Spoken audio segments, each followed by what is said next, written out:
the people that you're investigating are always on the line where you now ask them for fair comment.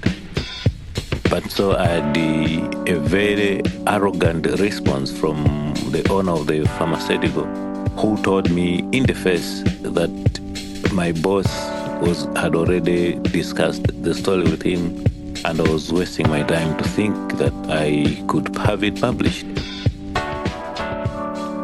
Welcome to Transparency Talks, the podcast that brings you conversations about truth, transparency, and trust. I'm your host, Winston Mwale, and today we have a very special guest joining us, Gregory Gondwe, the founding director of the Platform for Investigative Journalism, PIJ, in Malawi, and a 2025 John S. Knight Journalism Fellow at Stanford University in the United States. Gregory has dedicated his career to exposing corruption and holding institutions accountable, work that has led to reform, arrest, and inquiries, but has also put him in danger, forcing him to flee his country at one point. Gregory, welcome to the show. First things first, tell us about your background and what led you to establish the Platform for Investigative Journalism in Malawi. Thank you so much. There are a number of issues why I was compelled to... Okay, maybe to start from the beginning. I'm a journalist who started practicing before I had to undergo a journalism training because of the nature of the governance system that we had at the time. Because during the autocratic rule from 1964 to 1994, the government never allowed any other forms of trainings, media-related trainings or journalistic trainings in the country. And the people that were practicing as journalists were merely those that had just finished high school or those that had trained in universities as educationists. But those that would have an opportunity to train as journalists from outside the country, when they are back in Malawi, they were not allowed to practice. And most of them, like the late Tito Banda, ended up also just being secondary school teachers. So I started practicing journalism back in 1993 when we were at the verge of going into the multi-party democracy that all did change due to the fall of the Cold War. And because of the nature of how one would join journalism, I joined at a level when I was still in high school. And I was writing for a newspaper called the Malawi Democrat, which was being published in Zambia and smuggled into Malawi. And anyone caught reading this publication was being arrested because they would be accused of being in possession of seditious materials. So it was an exciting time when we started because I think it involved a lot of nerve, a lot of adrenaline to get involved in this kind of dangerous media practicing per se. But come 1994, when we got Madipati, like every other aspect of the media was opened, was freed. It was free for all, unfortunately, because it was joined by mostly politicians who thought they would use it for their different aspects. Because now, with autocratic rule, there was also just one single party that was being controlled by the life president, who was the dictator. And therefore, everyone else, when the political doors were opened, wanted to be a politician. And because the first president had the newspaper company, which is still around today, the Times Media Group, everyone who thought they would also be in politics had that view that they also needed to at least have a media institution of sorts. So everyone else wanted to establish theirs. We had almost 20 titles that were lying in the streets every other day when everyone thought they could be publishers.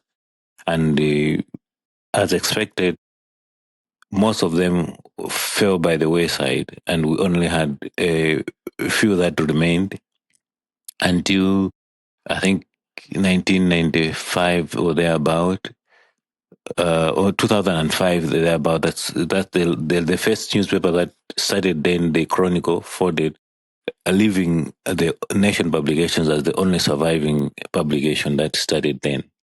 So my career then took me around almost all the big media institutions in the country. But then before now finding the platform for investigative journalism, my last post was at the Times Media Group. So at Times Media Group, I had held different positions, and my last position was that of the chief reporter or the assignments editor in other aspects, and I was also heading the investigative desk.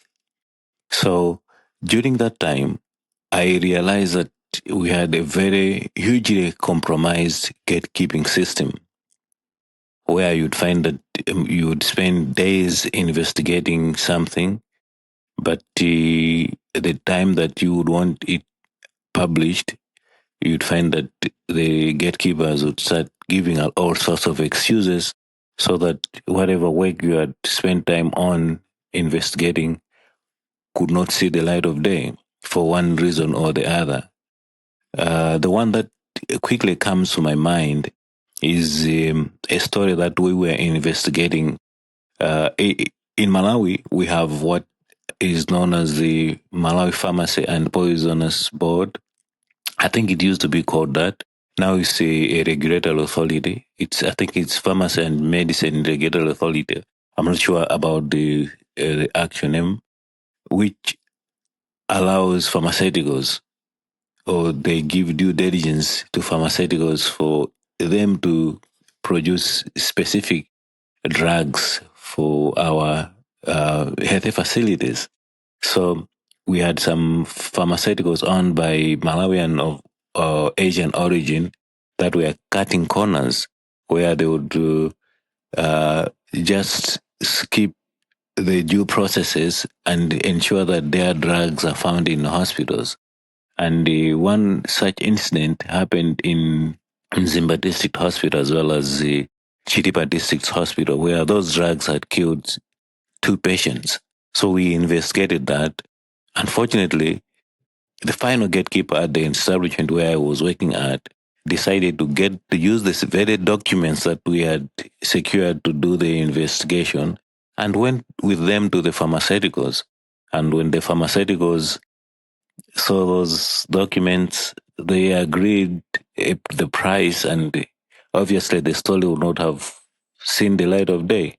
So, with investigative journalism, the moment you do this kind of an investigation, the people that you're investigating are always on the line where you now ask them for fair comment. But so I had a very arrogant response from the owner of the pharmaceutical, who told me in the face that my boss had already discussed the story with him, and I was wasting my time to think that I could have it published.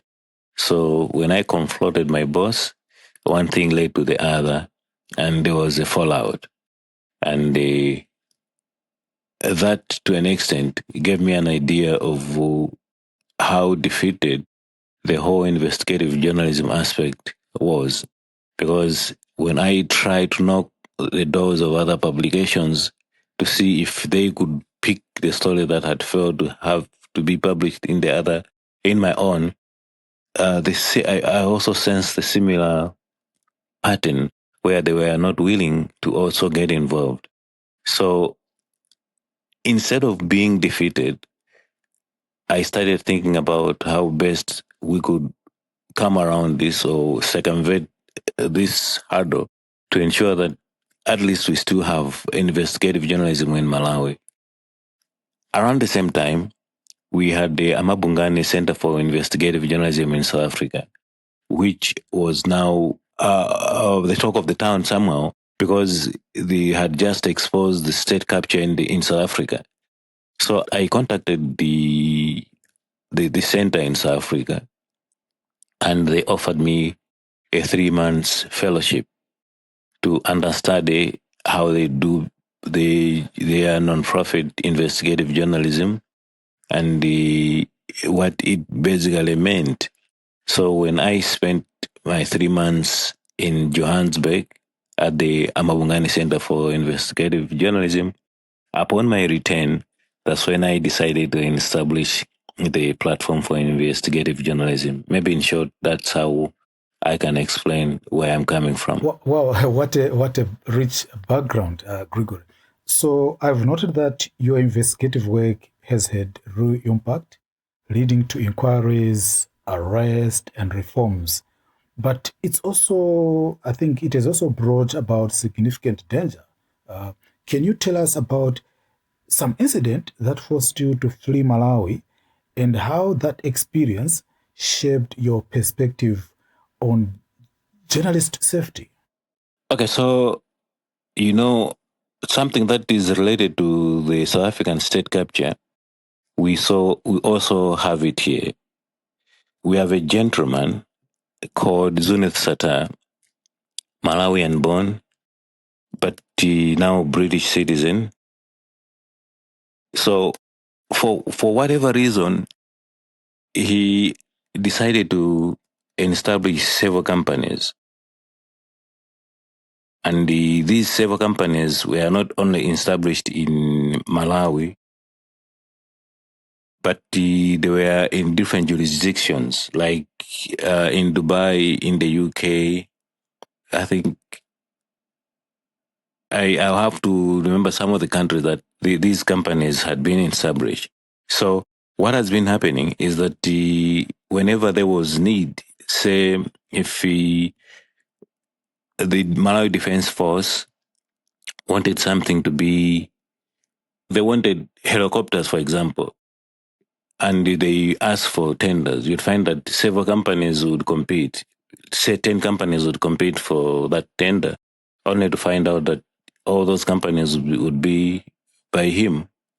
So, in essence, Zunit Sada had been accused of orchestrating a vast bribery network involving senior Malawi government and state security officials to secure inflated public contracts, and these contracts have always been worth tens of millions of dollars. Like for example, I think some of the investigation that we have done indicated that just between December 2020 and the September 2021, Sata somehow allegedly paid bribes of up to 50,000, I think, US dollars to numerous public officials to advance his business interests in Malawi. So, like for example, we had companies like Xavier Limited, which reportedly received a lucrative public contract totaling 56 million from the Malawi government for the provision of anti-riot gear, as well as I think food rations packs and the armored personnel carriers.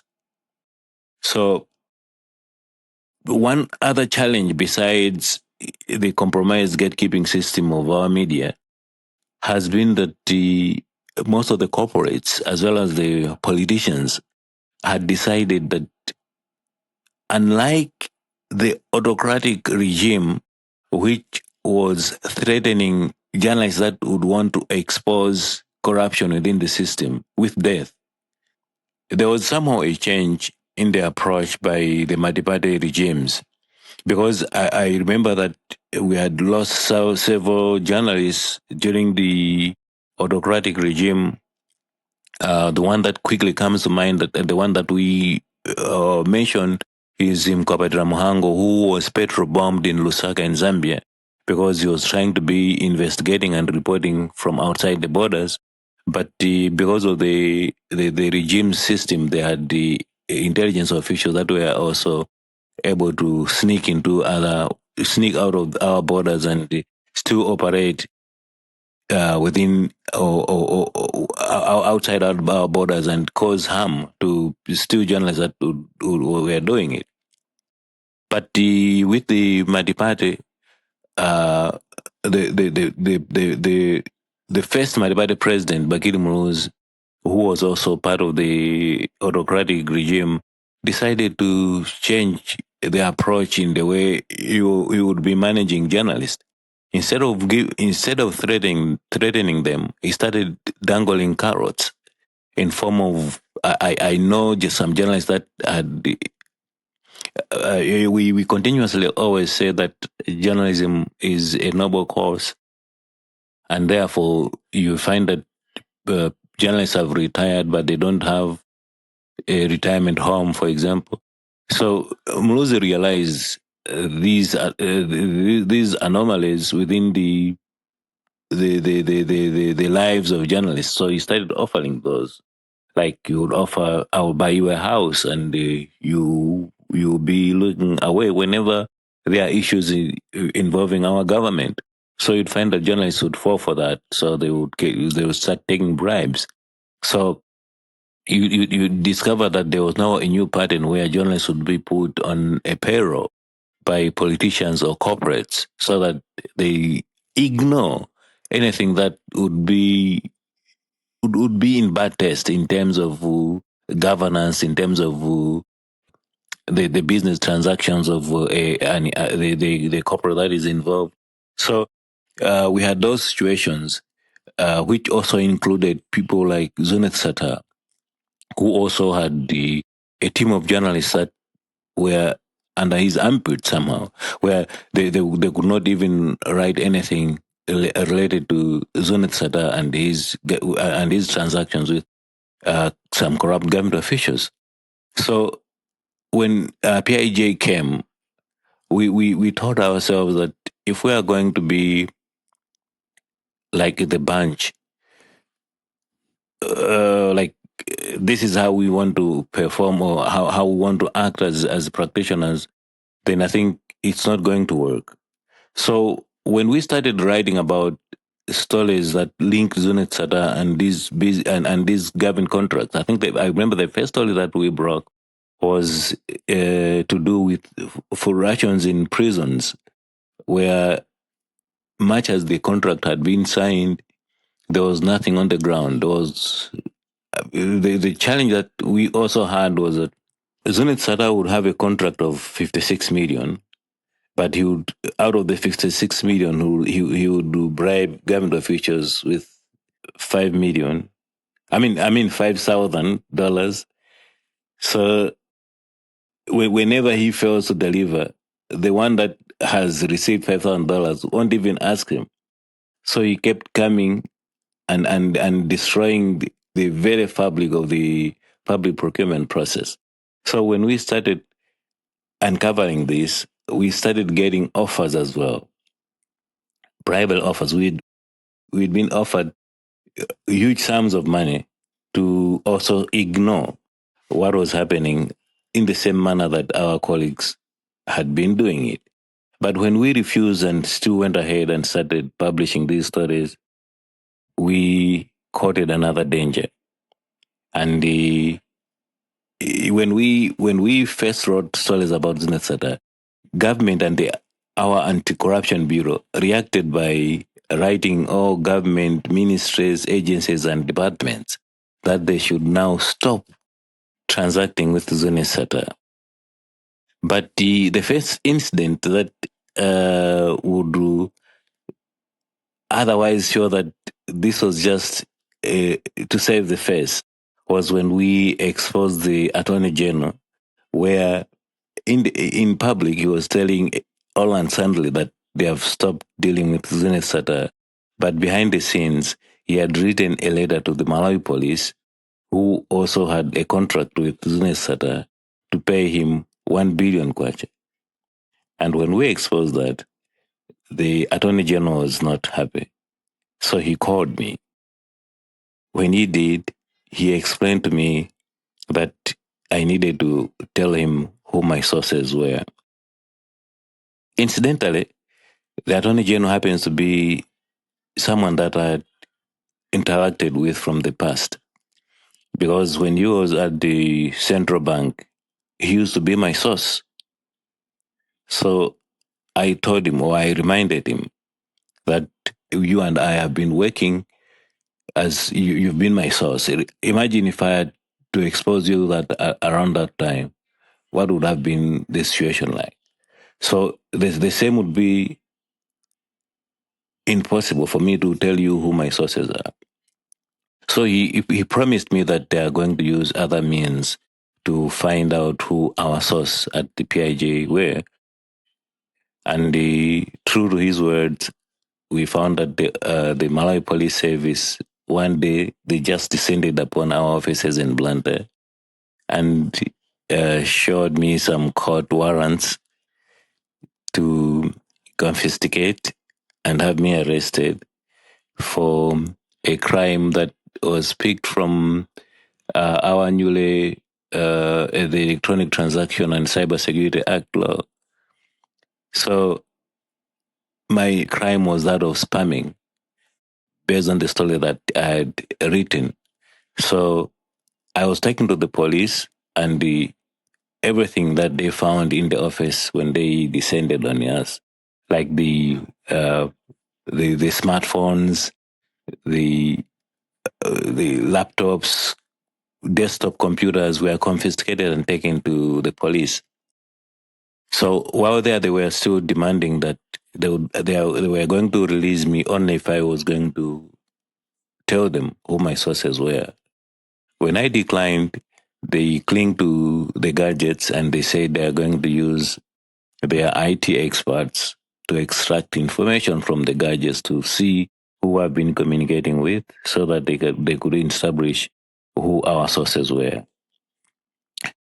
When there was an uproar, I was released, but I think the stories that we were investigating about Zindasata and his connection to everyone else in these sensitive centers like the military, the Malawi police, we are still there. So we had other investigations linked to the military now.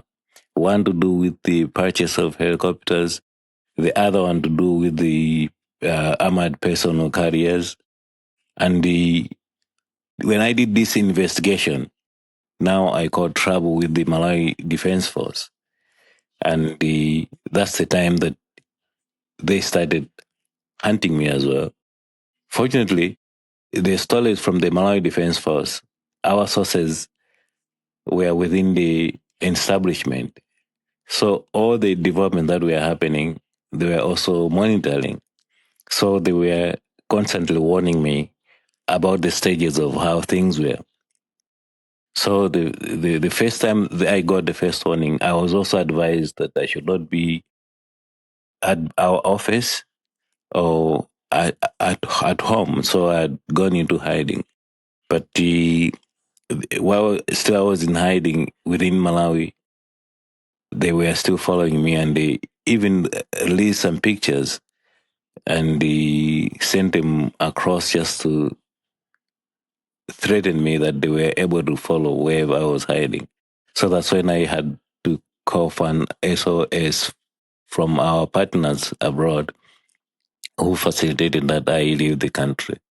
And it was through our sources at the immigration that I also inquired if it was safe for me to fly out. And they said they would be able to sneak me through one of our airports, which actually really happened. And I left the country for, I think, Ethiopia.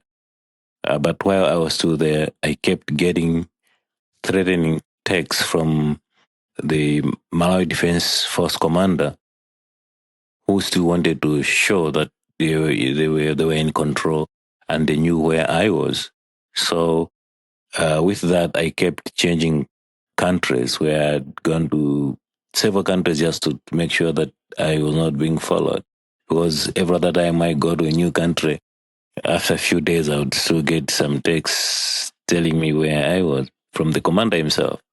So I think they also and again the biggest threat that also came was when I started getting messages from my wife, who also happens to be a journalist, that there's been some strange vehicles that would come and park outside our gate with tinted glasses and not knowing who was in there.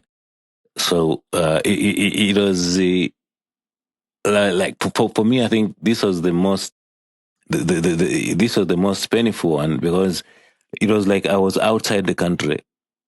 I could not manage to. I had managed to take myself away from danger, but to an extent, I had now put my family in danger somehow, because it looked like there were those plans where they still wanted to make sure that I come back because of the dangers that were posed to my family without even saying explicitly what was happening. It is a perspective that was new for me, because when I first started doing this kind of work, especially in a new democratic dispensation in our country, I had the belief that it could not go to this extent where you find yourself running away from your country just because you're trying to ensure that you are taking a role as the fourth estate in terms of what democratic governance is. So I think it was a new threat in the form that it reminded us of the autocratic regime where whenever journalists would escape from arrest, then the whole family would be arrested, so to force you to. So my fears were: is it going to come to this because of the journalistic work that we've been doing? As you prepare to return to Malawi after your fellowship, what's your vision for the future of investigative journalism in the country? One of the things that I've decided to do here is to make sure that at least we securing the space for the media practitioners in Malawi, especially the journalists in Malawi, in terms of okay, so the JSK Fellowship offers you an opportunity for a project where you are supposed to you're supposed to come up with a project, like what exactly do you want to do. So initially, when I came here, what I wanted to do was to ensure that because when you look at Stanford University, it's within the Silicon Valley. So you'd expect that there are a lot of opportunities where, because journalism is changing all the time, you'd think that you'd have to embrace the new technologies and adopt and adapt them to go along with your journalism somehow. So when I was coming here, that was my first idea of how I wanted to do things. But when I came and decided that I really needed to do this, I felt like it was not going to be important to have new technologies in a place where the security was not guaranteed. So the good thing with the fellowship is that you can pivot and start looking at something else. So I decided that I needed to look at the whole picture of how journalists in Malawi could operate in an environment that was secure and safe. So I started doing a project that is now looking at guidelines that are going to help journalists in the country in terms of how they would want to operate within a safe and secure environment where you talk of making sure that journalists understand the risk, like the political cost of truth, the lawfare and the legal landmines, the physical threats from intimidation to assault, like gendered risk and the somehow sexualized violence, looking at issues of surveillance, cyber threats, and digital harassment, as well as also looking at the physical safety and ongoing ground protocols, like creating a situational awareness and threat scanning, or even when you are preparing for assignments in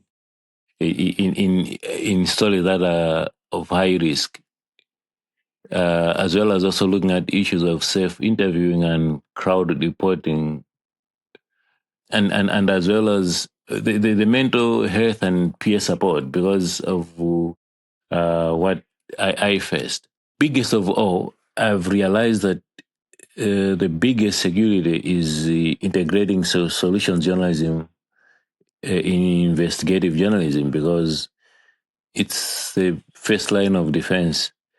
Going by the experience that I had when I was on the run.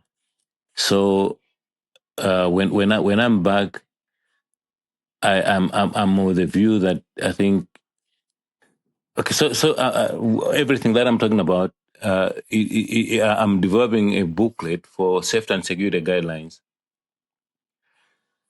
because within it, I want these threats. I realize that we these threats are not only for Malawi, but I think the whole Southern African region. Investigative journalism is both. We know that it's both essential and perilous, and often in because it involves the exposure of corruption, the abuse of power. I mean, the human rights violations. It mostly invite state sanctioned retaliation and the legal harassment as well as the digital surveillance.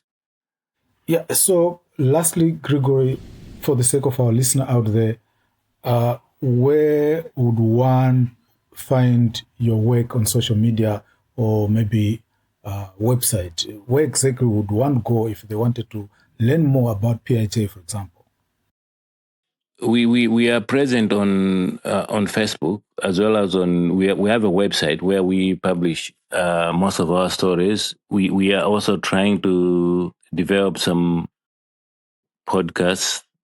We just have a YouTube channel that we are expecting to be exposing some of because we are realizing that somehow people won't only be interested to read long investigative texts, but they would also love to at least enjoy visuals. So we're trying to start some projects that will be investigating in terms of like video projects in the investigative story. So we're hoping that with resources and time allowing, we are going to be able to have a fully fledged YouTube channel that are going to be broadcasting some of our investigations.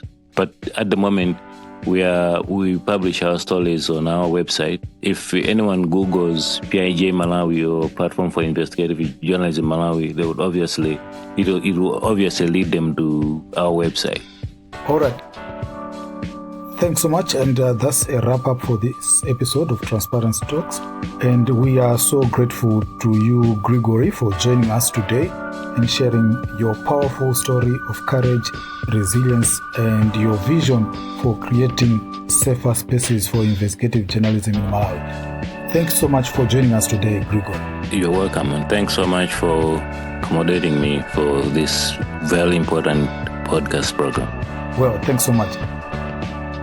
Well, Gregory's work reminds us that the pursuit of truth often comes with a great personal cost, but also, that impactful journalism that can create its own protection through the communities it serves and the change it inspires.